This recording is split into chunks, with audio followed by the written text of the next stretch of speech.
notre invité, de Ose te révéler, il faut avoir des secrets pour avoir la force, pour se relever, pour se dire, attendez, c'est quand même moi, non? La fille de Dieu, j'ai toutes mes forces, j'ai toutes les potentialités, j'ai les skills, il faut que j'arrive à me révéler, me réveiller pour sortir de cette situation. Alors, quels sont vos secrets pour devenir aussi ravissante après tout ceci? Alors, pour devenir aussi ravissante et avoir toute cette résilience, c'est parce qu'en fait, je me suis dit que ce qui ne tue pas nous rend plus fort, en Absolument. fait. Voilà. Et la première phase, lorsqu'on souhaite effectivement sortir du chaos, sortir d'une crise, peu importe ce qu'on peut appeler, il faut déjà comprendre que lorsqu'on passe par une crise, lorsqu'on a un échec, c'est pas forcément un échec, c'est un apprentissage. Ça veut dire qu'il y a quelque chose que la nature, que la vie veut vous apprendre. Et donc, en fait, il faut savoir tirer le meilleur parti de votre histoire, le meilleur parti de cet échec. Parce que même dans un échec, comme je vous ai dit, il y a un diamant, il y a une mine d'or, il y a quelque chose d'extraordinaire. Et moi, la première chose, je me suis dit, je me suis posée, je me suis dit, OK, je vais sortir de toute forme d'état de victimisation parce que je sais qu'il y a beaucoup de personnes qui restent sur la phase de victimisation.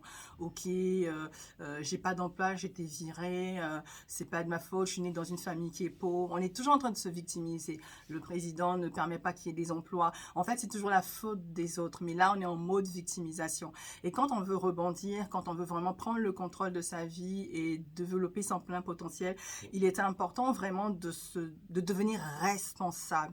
Et ici, quand je parle de responsabilité, c'est vraiment de se dire, OK, il y a telle situation qui s'est passée, qu'est-ce que je fais maintenant?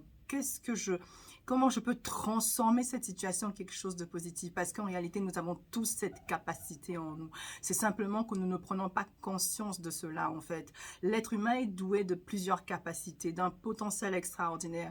C'est simplement que nous nous sous-estimons. Et donc, la première phase, c'est de se dire, OK, je deviens responsable. Qu'est-ce que je fais maintenant par rapport à cette situation? Quelle est la leçon que je comprends face à cet échec, en fait? Alors, moi, en tout cas, j'ai compris plusieurs choses, que ce soit notamment au casting que j'ai fait par rapport à ce partenaire, que ça soit... Vraiment, j'ai pris le temps de bien comprendre parce que je me suis rendu compte que j'étais rentrée dans une relation toxique parce qu'en réalité, je ne m'aimais pas, en fait. J'avais des blessures émotionnelles, j'avais pas pris le temps de me construire, de connaître qui j'étais, de développer mes capacités, de connaître ma mission de vie. Tout ça, ça ne m'intéressait pas. Et d'ailleurs, même, je savais même pas qu'il fallait le faire, en fait. Donc, je me suis dit, bon, comme de manière générale, quand on est à partir d'un certain âge, on a forcément besoin, parce que c'est ce qu'on nous... En fait, on nous parle souvent de ça, oui, mais ma chérie, il faut que tu trouves quelqu'un, il faut que tu te cases. On a l'impression que c'est juste ça, en fait. Or qu'une femme, c'est un être extraordinaire. J'aime énormément une femme parce que je sais que la femme, elle a beaucoup de potentiel. D'ailleurs, c'est elle qui donne la vie, en fait. Absolument. Et donc, elle a un pouvoir énorme, elle a un leadership d'influence, elle est juste extraordinaire. Et donc, je me suis dit, OK, Elvira, avec tout ce que tu as vécu, qu'est-ce que tu fais? Est-ce que tu t'assois, tu t'assieds? Comment tu fais pour transformer tout cela? Et la première chose, comme je vous ai dit, je suis devenue responsable. Donc, j'ai repris mes études. J'avais un enfant à bas âge. Ça ne m'a pas empêché de repartir à l'école, malgré toutes les connaissances que j'avais. Je me suis dit, maintenant, je mets un plan d'action, je suis repartie me former. Et ensuite, je me suis dit, bon, ben, je vais découvrir qui je sais, qui je suis. Et c'est ainsi que j'ai rencontré le développement personnel. Donc, je suis tombée passionnée du développement personnel. J'ai commencé à faire des recherches. Voilà, j'ai pris des coachings moi-même aussi. Je me suis fait former. Et c'est ainsi que j'ai découvert qui j'étais. Et pendant tout ce parcours, c'est vrai que avant que j'en en arrive là, j'ai eu la grâce et l'opportunité après avoir fini mes études. Donc j'ai fait des études de gestion d'entreprise parce que j'étais passionnée par l'entrepreneuriat et dans mon rêve, je voulais vraiment gérer, entreprendre parce que j'ai toujours eu un père qui a toujours entrepris au-delà de son diplôme de doctorat puisque c'est un docteur, c'est un médecin, il a eu un bac plus 9, mais ça l'a pas empêché en fait de décrocher sa blouse pour pouvoir entreprendre. Donc, du coup, j'ai baigné vraiment lorsque j'étais petite, dans cet environnement entrepreneurial. Mais j'ai refoulé cela parce que j'avais pas suffisamment confiance en moi, en fait. Et donc, pendant ce parcours de recherche d'identité de qui j'étais, je me suis contentée du salariat. Donc, c'est-à-dire, j'étais une salariée modèle. Donc, j'entreprenais. En fait, je travaillais, j'ai eu de la grâce vraiment de travailler dans plusieurs grands groupes internationaux, vraiment. Je vais pas prendre le temps de citer les noms ici, mais vraiment, j'ai eu cette grâce. Et puis, plus j'avançais, plus je montais, plus j'ai tenté d'exceller en fait en entreprise. Je sentais qu'il y avait un mal-être qui s'installait parce que j'étais en dualité avec ce que je faisais. Et je sais qu'il y a beaucoup de personnes aujourd'hui qui travaillent, mais dans leur actuellement, ils ne sont pas à leur place, c'est-à-dire qu'ils sentent qu'il y a un vide, ils sentent qu'ils ne sont pas passionnés par ce qu'ils font. Et moi, c'est ce que je m'étais rendu compte. Je me dis que je faisais ça, mais je trouvais que c'était pas la chose qui me faisait vibrer en fait, et qu'il y avait quelque chose qui me manquait. Et en fait, ce qui s'est passé, c'est que j'ai dû à un moment donné tout arrêter. Franchement, j'ai pété un câble. J'ai dit non, mais je peux pas continuer en fait à fuir mon destin. Je sais qu'il y a quelque chose qui m'appelle, quelque chose de plus grand, quelque chose de plus passionnant. Parce que ce que je fais actuellement, c'est parce que je veux rentrer dans les standards de la société. Je veux faire comme tout le monde. Dans la famille, on aime toujours bien les gens qui, surtout par la culture africaine, afro, voilà, les bureaucrates, les médecins, les avocats, ça fait super joli. Et moi, je me dis, mais si je me mets à sortir de là, comment est-ce qu'on va apprendre ça par ma famille? Qu'est-ce que les gens vont dire? Voilà. Et puis, dans tout ce parcours de reconstruction, j'ai eu la grâce de rencontrer mon partenaire, c'est-à-dire mon époux, qui est devenu aujourd'hui mon mari. Donc, j'ai refait ma vie. Et quand je le rencontre, effectivement, donc je lui parle effectivement de ce mal-être, en fait. Et je lui dis, ben écoute, moi, je ne suis pas épanouie dans ce que je faisais. Et même lui, il ne comprenait pas. Il dit, mais attends, c'est pas possible. Tu te rends compte de la grâce que tu as. On est dans une ville, voilà. Donc, on était dans une ville en pêche. Je viens de Montpellier. Et en fait, à Montpellier, souvent, les Noirs ont du mal à avoir des postes à responsabilité ou dans des grands groupes internationaux. Donc, c'est toujours les petits boulots. À la limite, peut-être en région parisienne, encore, ça va un tout petit peu. Et moi, en fait, j'avais vraiment cette grâce. Quand je décidais d'entrer dans une entreprise, je rentrais. Il suffisait simplement que je vienne, que je postule, même si je n'avais pas le diplôme adéquat. Mais quand je me vendais, en tout cas, je savais très bien me vendre. En tout cas, on me prenait les yeux fermés. Et donc, avec le salaire, les avantages que j'avais, mon mari était super content parce que forcément, je contribuais très, très bien dans mon foyer. Et on avait commencé à avoir des enfants et tout. Et puis, finalement, il me dit, mais ça va pas? Comment ça, tu vas arrêter ta carrière? Comment ça? J'ai dit, non, j'ai besoin de prendre une pause, en fait. J'ai besoin de prendre une pause. Et en tout cas, ce qui est sûr, ce qui est intéressant, c'est qu'il m'a compris. Et puis il m'a dit, bon ok, écoute, prends une pause, réfléchis, et puis vois. C'est une vraie pause sans activité, mais totale. Ouais, totale quoi, totale. Alors il faut savoir que j'ai toujours entrepris en parallèle quand même. C'est-à-dire que j'ai toujours été salariée au départ, et à chaque fois j'avais toujours une petite activité. Donc j'organisais des ateliers par exemple, je faisais du marketing relationnel, c'est-à-dire que j'organisais, étant donné que je suis passionnée par la beauté, donc j'organisais des ateliers pour valoriser les femmes en fait, à prendre soin de leur peau, avoir une bonne routine et tout ça. Donc toujours dans cette quête vraiment de pouvoir apporter à la gente féminine quelque chose de bien et de les aider vraiment à se sentir bien au quotidien. Et donc j'avais cette activité en parallèle. Donc dès que je décide d'arrêter, donc j'arrête, je pose ma démission. Et du coup j'avais une assurance chômage. Franchement c'était vraiment pas grand chose. Donc je me mets maintenant à faire des formations. Je là en fait je rencontre le développement personnel et tout ça. Et puis finalement, je trouve vraiment ma vocation. Quand vous dites que vous faites des formations, on vous forme à Voilà. Donc, je partais à des séminaires, je participais à des séminaires, des conférences, j'allais à des colloques, je prenais des formations en ligne, vraiment tout ce que je lisais énormément en fait. Et c'est vraiment dans cette quête, dans cette soif vraiment de me développer, de me chercher, de me retrouver. Je posais des questions à mes parents, je cherchais à savoir quand j'étais petite, qu'est-ce que je faisais le mieux.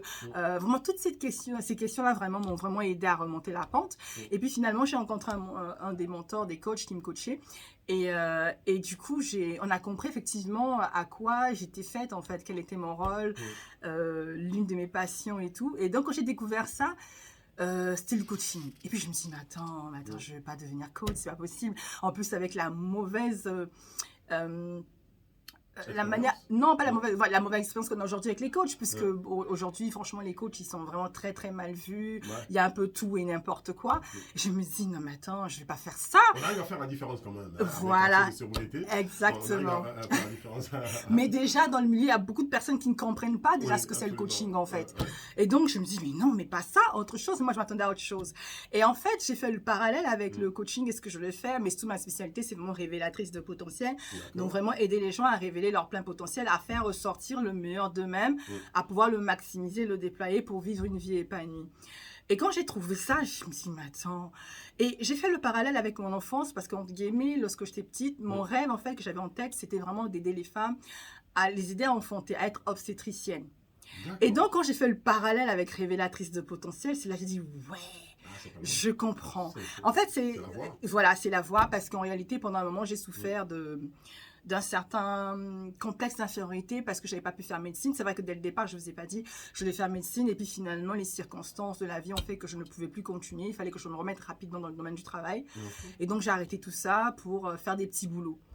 Et donc, mon rêve est parti dans l'eau et j'arrivais pas à me relever de cet échec-là. D'accord. Et quand j'ai découvert Révélatrice de potentiel, le fait que je puisse aider, en fait, je me suis dit, mais en fait, mais c'est ça, c'est ce que je voulais, parce qu'en réalité, c'est les mêmes valeurs qui sont cachées, en fait, dans ce que je voulais faire. D'accord.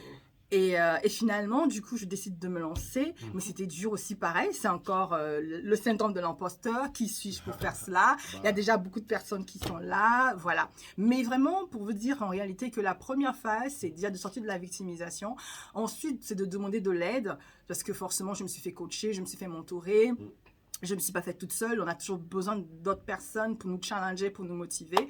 Et ensuite, après, c'est vraiment la découverte de soi. La découverte de soi, c'est vraiment ce chemin, ce cheminement vers la rencontre de qui nous sommes en réalité. Et là, quand je parle de la rencontre de qui nous sommes, c'est pas notre statut marital, c'est pas notre diplôme, on n'en a rien à foutre de tout ça. En fait, c'est plus loin, c'est quel est votre tempérament, c'est quelle est votre passion, qu'est-ce qui vous anime, quelles sont vos valeurs, qu'est-ce que vous voulez apporter comme contribution au monde. Ça, c'est quelque chose de fabuleux, quelque chose d'extraordinaire. Et je me suis tellement retrouvée dans ça, je me suis dit, ouais, c'est ce que j'ai envie de faire. Et même en faisant ce travail sur moi-même, ça me permettait ça me challengeait et ça m'aidait vraiment à aller de l'avant et je voulais vraiment partager cela aussi aux autres et c'est pour ça que je fais ce métier aussi, entre autres. D'accord. Et ensuite, vous vient l'idée de créer cette entreprise. Voilà, donc du coup, Ose te révéler. Alors, Ose te révéler, c'est vraiment l'histoire de ma vie, c'est oser. C'est-à-dire oser braver en fait la peur, oser défier notre échec, oser défier tout ce que l'on a dit sur nous, peu importe les pronostics qu'on a déclarés sur nous, se dire, ok, peu importe ce que vous avez dit, c'est moi qui ai le dernier mot, c'est moi qui connais les ressources que j'ai, c'est moi qui sais ce que je vaux. Donc voilà, je vais oser me révéler, oser me déployer, oser faire ressortir ce que j'ai pour m'aligner à ma destinée, pour m'aligner à la personne que je suis réellement. Parce que pendant plusieurs années, j'ai vécu vraiment dans l'ombre de quelqu'un d'autre. C'est-à-dire que je vivais par exemple dans l'ombre de mon ancien partenaire. En fait, je voulais vivre derrière lui ou derrière son image. Parfois, on vit derrière l'ombre de nos parents parce que notre père, par exemple, a une position dans la société et on vit dans l'ombre. Mais en fait, on n'ose pas être soi. On n'ose pas en fait s'assumer en fait qui nous sommes. On est toujours en train de vouloir faire les choses. Découvert véritablement. Tout à fait, c'est exactement ça en fait. C'est exactement ça. Tout à fait. Et donc c'est très important dès le bas âge. D'ailleurs, c'est le travail que je fais vraiment avec mes enfants. C'est vraiment aujourd'hui, je suis mère de 4 merveilleux enfants. Et Après tout ça. Donc vraiment, j'inculque ces valeurs-là à mon époux déjà puisque c'est lui qui partage ma vie. Et je crois que quand j'ai démissionné, quand je lui ai expliqué tout simplement, et quand il a vu aussi ma passion, ma dévotion, les sacrifices que j'étais prête en fait à faire cela, du coup, il m'a suivi dans la barque en fait. Bravo. Parce qu'au départ, il était très dubitatif. Il me dit, c'est quoi encore cette histoire et tout, tu t'amuses, qu'est-ce qu'elle va encore faire? Déjà, aujourd'hui, nos revenus ont totalement baissé, voilà. Mais il ne m'a jamais vu autant épanoui comme ça en fait de ma vie. Vraiment. Voilà. On va finir par vous demander qu'est-ce que vous avez faire en Côte d'Ivoire parce qu'on sait que vous êtes qu'est-ce que vous dire Camerounaise, Gabonaise, je suis citoyenne de l'Afrique. En tout cas, je suis passionnée par l'Afrique en tout cas. Ivoirienne aussi, tout à fait. Ah, ivoirienne de cœur parce que j'ai vécu 2 ans en Côte d'Ivoire. C'est vrai? Oui. J'ai vécu 2 ans en Côte d'Ivoire. C'est pour ça que je suis revenue. En tout cas, c'est ma première tournée en Afrique et j'ai voulu commencer ici parce que j'aime énormément la Côte d'Ivoire. C'est mon pays d'adoption. Très bien. Dans la dernière rubrique, on va prendre le temps encore de vous écouter. C'est passionnant que vous écoutez. Merci. Vous auriez dû avoir une émission radio. pour faire tout ça. Mais on se retrouve dans un instant seulement donc, pour conseil d'expert. Okay.